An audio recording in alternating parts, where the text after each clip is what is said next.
Alright, this is the debut of what I'll consider my first official signature series because we're going to stick with it. Pretty simple concept. Shout out my lawyer GB for helping me come up with this one. Pretty simple, who can beat, right? That's what we'll call it. What this is going to be is we will take a character in fiction, whether anime, manga, games, TV, movies, comics, all this. We'll take a character, I will break them down, review what makes them powerful, review their traits, all this. And then after that, I will tell you the 3 characters I would send as a unit to take out this character. Now, what I'm not going to do is send someone completely overpowered that one-shots. I think that's boring. So the nuance in the series comes from finding characters that I would assign that would take him out, but it would still be competitive, okay? So with that being said, you guys have a chance to interact with this series because you can comment down below the next target in the series you want and why you want them, why you think they'd be interesting to be in the series. And if it gets enough likes and a lot of love, I'll consider it for the next one. So you'll definitely have a chance to see your target up in this series. Now, with that being said, I hope you guys enjoy this content. If you like content like this, make sure to like, subscribe, hit the notification bell if you haven't already. Check out the coffee shop members, fellow content creators, my homeboys. Their links are in the video description.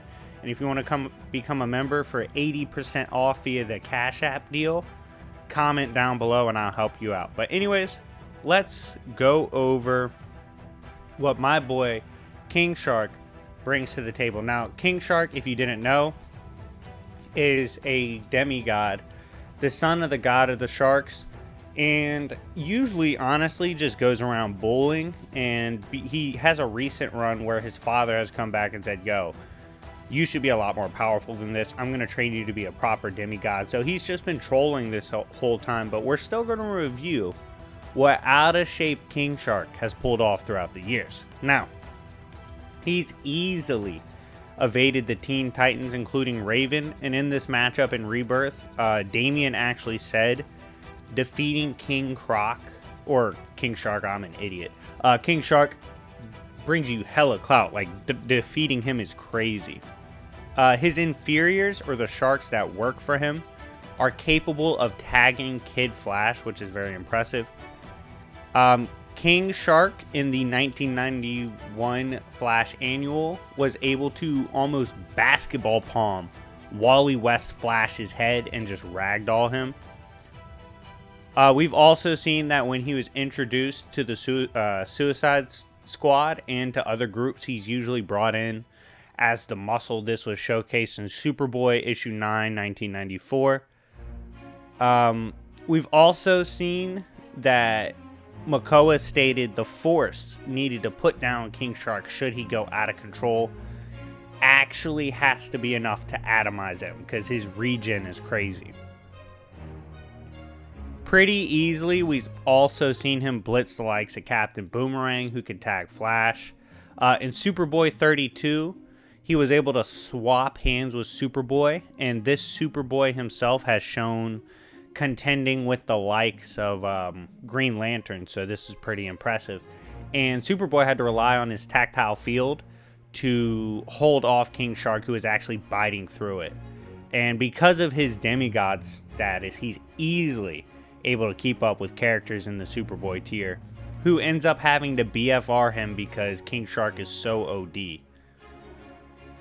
In Superman Confidential issue 6, King Shark's able to swap hands with mind-controlled Superman underwater and do just fine, including summoning some of his own sharks. Once again, getting himself BFR'd by the likes of Superman, as that's how typically people handle him because of his power. We've also seen that the Oceanscape's fate and destiny are connected through King Shark and Aquaman. So basically, what this means is if Aquaman is not available to be the protector of the oceans, it's up to King Shark. And we have actually seen before King Shark can hold his own against Aquaman, even underwater, and usually what happens is he ends up distracted, which causes Aquaman to be able to get the victory over him. Whether the distraction could be One time he was drunk. One time he heard voices, looked away, and was able to get caught off guard. All this, but in the end, he also was able to casually beat down Killer Croc and said, like, simply, he doesn't scale to me, dog. Doesn't have the heart, all that. In the end, King Shark is one of the more formidable, slept-on characters in DC Comics, especially for the lower ends. He has incredible speed. His bite is very potent, can even bite through intangible things. It can bite through literally the tactile field of Superboy, and this is credited to his demigod heritage, how strong he is. And overall, especially underwater, King Shark is very formidable. So, we've identified our target. We've identified what makes him powerful, how strong he is. What's my task force? The YFV task force. Who am I sending after him? Who's my 3? Well, team captain, you know the vibes, early. Midnighter. Midnighter hails from the God Garden technology that threatens the world.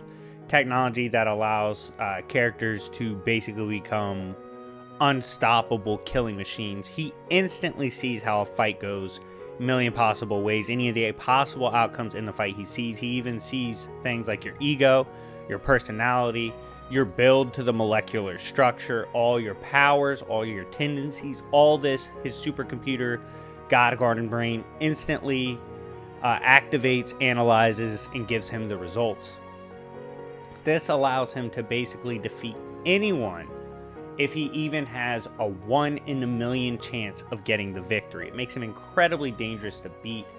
This has allowed him to keep up and tag Martian Manhunter, take down Red Lanterns like Dexstar, evade Etrigan.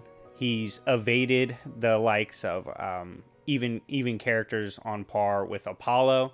He's able to fight demons in hell before activating the Black Candle, which was supposed to amp him to fight Naran. He can take down Multiplex, who can make 1,000,000 clones, and he does this pretty casually. He took down Parasite, one-shot Captain Boomerang, absolutely embarrassed Deadshot, said Batman's a joke to him. And he's able to casually cut apart metahumans with just his fingers, even cutting the head off a vampire casually. And overall, because of his brains, his tech, he also has the doors, which lets him teleport anywhere and move his team. And his supercomputer brain and regen, I believe Midnighter will be a crucial leader on my task force. Next up, we have Sidious. Darth Sidious is an interesting pick here because with Midnighter and the other teammate I'm about to announce, Sidious brings a lot of firepower with his Force Lightning, Force Drain, Force Push, Force Choke, Force Conceal, Force Scream, which can stun. He can try to mentally manipulate King Shark. He can BFR him, move him around. In the EQ, he can use Force Storms, rip open stuff similar to how Midnighter would use the doors, except this is more offensive oriented. Plus, he has his lightsaber, is a master of all lightsaber forms, and has even been able to duel Luke, who was rapidly improved after defeating Darth Vader in a duel. So his power, his raw power, I mean, scaling well above a Yoda at that point, who took on a being whose laugh threw meteors out of orbit, stuff like that. His Sidious laugh literally shook stars. He has the power to really annoy King Shark and help bring the punch on the team. Now, last, this is an interesting one. I got Percy Jackson. Percy Jackson from the Heroes of Olympus series. He's a demigod, son of Poseidon. Very powerful, and it should be obvious why I picked him. His connection to water. He is OD in water. Basically can survive almost any physical injury in water, and it allows him to regen. Casually summons massive hurricanes on the spot instantly to overwhelm opponents. Also, at one point, he does have the Achilles blessing, which is basically one spot on your body is vulnerable, the rest is almost invulnerable to anything, and it amps you in all your stats. He's been able to fight beings that can take down titans and are made to destroy gods that can literally hold up all of the skies in the heavens.